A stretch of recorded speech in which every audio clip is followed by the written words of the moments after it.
Hi everyone, my name is Taylor. Welcome to my channel. This is my first video and it's basically going to be a description of what my channel is going to be like and why it's interesting and all that fun stuff. So basically, to say a little bit about myself, I am a horror movie fanatic. It's not even just about movies, it's about graphic novels, it's about action figures, it's about anything horror pretty much. I'm into film in general. I really enjoy like binge watching TV shows and different things like that. And it's kind of always been a big part of my life. Something, it started as something I did to relax, and now it's a little bit of a passion and obsession, either one. Let's pick the healthier one. It's a passion. So yeah, and just to start off on the right foot, I don't have a large collection. I I'm kind of starting with the bones of what a collection needs, and my plan was to basically kind of grow my collection on YouTube and kind of document it as it happens. So yeah, I don't really know. I'm probably gonna be buying a new deep horror DVD or whatever every week and reviewing it. And I also may do kind of like a throwback kind of thing where it's like, older movies. Because I mean, my favorite genre or my favorite kind of time for horror was the 70s and 80s. So I'm a really, really big fan of stuff like that, like practical effects and, having most of the scares like be done with music and different things like that. So that's one of my favorite eras, but I also do really keep an eye out for new stuff that does come out. So yeah, today I am just gonna kind of go over a couple things that are in my collection, a couple ones that I just kind of felt like showing just to kind of get a basis. I'm sure we'll end up going through my whole collection in a couple videos because I really don't have a lot of stuff, but I really do kind of want to start a basis of it. And I've it's not that I haven't seen a lot of them. I've really seen most of them. I watch a lot of stuff on Netflix, but it's just kind of at this point I really would like to own a lot of them. And so yeah, I mean, I haven't, I can't go out and on a spree buy like 6 horror movies at once. Like my budget doesn't allow that, but I'm gonna try to get as many as I possibly can, and over time it will grow and grow and grow. So that sounds good. Okay, so first I'm going to talk about one of my favorite horror movies franchises ever, and that is Hellraiser. The Hellraiser series. I have here, yes, I know that they're cheap. I have the collection DVDs, and one has the first two, and this one has the third to the eighth. And yeah, it's, if you're gonna ask at some point, I really would like to upgrade them to actual collections, like the nice collectible stuff. But I really just haven't had the money to be able to do that right now. But, for me, it's like, yes, I would love to have all the special features and the nice case and stuff, but for right now, I'm just really happy to just have the movies. Yeah, and so this is one of my favorite horror movie franchises, and it's not because it's like a wow, like amazing factor movie. I mean, it's really good. I mean, it's not talked about like as much as really like some of the slasher movies like Friday the 13th or Nightmare on Elm Street or Halloween and stuff like that. And for me, it's unfortunate. I love these movies for a lot of reasons. One of them being I love Doug Bradley. I think that his character and whatever just steals the whole movie away. And the one thing I will say about this is that I'm disappointed that he wasn't really in the movies more. I would have liked to see him kind of have more of an appearance in them, because I really think that he just steals the show. And I just think that he's like completely badass, but in a very calm way. Like he just, he's gonna get you. He doesn't have to run and chase after you. He's just gonna like snap of a finger, chains are gonna go through your throat. And I think that that's really cool. So yeah, basically, I have seen all of the movies. I think that probably 1 through 4 are the best, and then they kind of start to trail off a little bit as major franchises do, as how the further on they go. It's rare for them to have like a really, really, really good eighth movie, you know?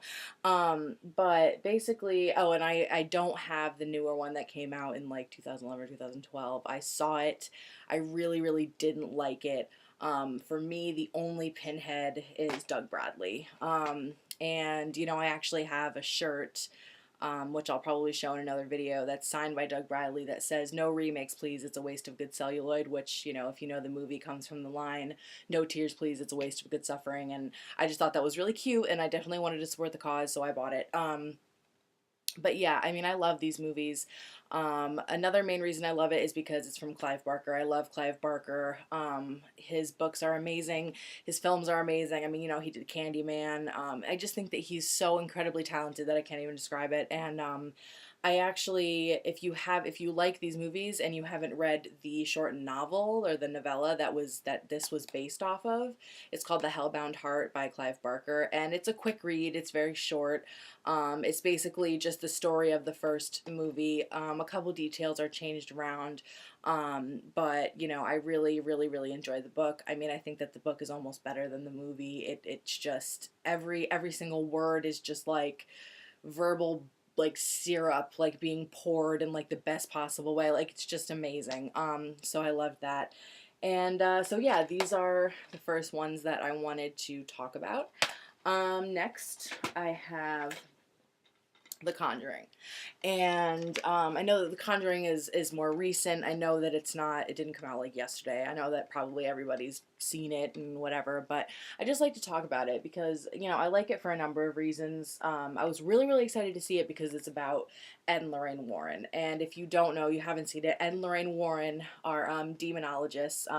Lorraine is a clairvoyant, so she's able to kind of like, you know, not psychic, but she can feel, you know, vibrations from dead people and whatever. It's hard to explain, but I'm sure you guys all know what I'm talking about. So yeah, so I mean, they've been around for years. They actually were one of the only investigators allowed into the Amityville Horror House. I'm sure everybody knows what that is.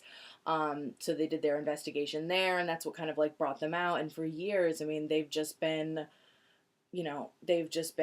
helping people out and exorcising demons and just crazy, crazy shit. And Lorraine Warren, I mean, I don't know how old she is now, but she's got to be getting up there. And she is still doing this. She is still, like, she's like this woman, and she's still combating demons at her age. And I just find her truly amazing. And she actually lives pretty close to me up in Connecticut here. So I plan on going to see her haunted museum because she has this museum with all of these like haunted relics that were used in like demonic or like satanic practices and stuff, and it's just really cool. So basically, The Conjuring is about like one of their cases that they worked, and they also twist in a couple more, like the story of the Annabelle doll, which, you know, I'll probably talk about in another video.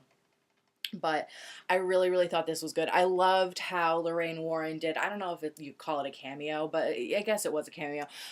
She was sitting in the audience during one of the lectures, and I just seriously, when I saw her, I just like died. I was so happy that she was in it. I think that it was acted very well. I really think that everybody in this did a really nice idea. Like, Vera Farmiga was amazing. She's also in the new Bates Motel. I hope I pronounced her name right. I probably didn't. But I mean, absolutely amazing. Absolutely amazing. You know, they have a couple special features on here, which I actually haven't been able to check out yet. But it's from the director of Insidious and Insidious 2, and I think Saw as well. You know, James Wan, that's his name. I mean, for me, it's like at a time when I really thought that new horror movies that were coming out just weren't good. James Wan just completely stole the show. And, you know, when I talk about Insidious later, I'll talk about how when I saw that, it kind of like breathed new life into me for horror movies. And so yeah, I mean, I'm sure I'll talk about these in more detail, but I just kind of wanted to show a couple things. And the last one I'm going to show today is Evil Dead 2. And, you know, I just wanted to show these because they're a couple of my favorites. And Evil Dead 2, you know, I liked this better than the original. I know I've heard that, or the first one. I know I've heard that from a couple other people or whatever on YouTube and different things. I just thought that it was just so much. It was scarier. It was funnier. I just thought it went so well. You know, it was really really nice, like having him alone like in the house and all of this stuff that was going on. I just thought that it was much better. And the thing about this is that it's not like a sequel per se in the way that it takes place like after what happened in the first Evil Dead. It's kind of like a whole new take on Evil Dead, if that makes sense. I mean, I'm sure most people have seen this already, like I said, but you know, it's the same character. It's Bruce Campbell, um, and it's yeah, it's the same actor playing both, but he's kind of playing like a different character. Like it's basically just almost like a different story of the same situation. And to be honest, I really thought that this one was like told better. I love the first Evil Dead, don't get me wrong, but this one I mean I love it. And yeah, so it's got audio commentary on here. It's got behind the scenes. It's got a bunch of cool stuff. It's got the trailers. I haven't really been able to check out all of it yet, but so yeah, those are the ones that I wanted to talk about. And if you don't have these, I really would say that these are definitely worth picking up. You know, these are movies that I definitely know that I could watch over and over and over again, and that I mean is kind of one of the things that makes a good movie is that durability and you know, having it be able to last and you be able to watch it years later and still enjoy it just as much. And so yeah, I mean, I guess it's kind of going to be like this is the introduction to my channel. And you know, I'll be figuring out a weekly schedule and different things I want to do. Also, I mean, let me know if there's any movies that you want me to get and review and stuff like that. But just kind of wanted to introduce myself. So thanks, and I'll see you guys next time. Bye.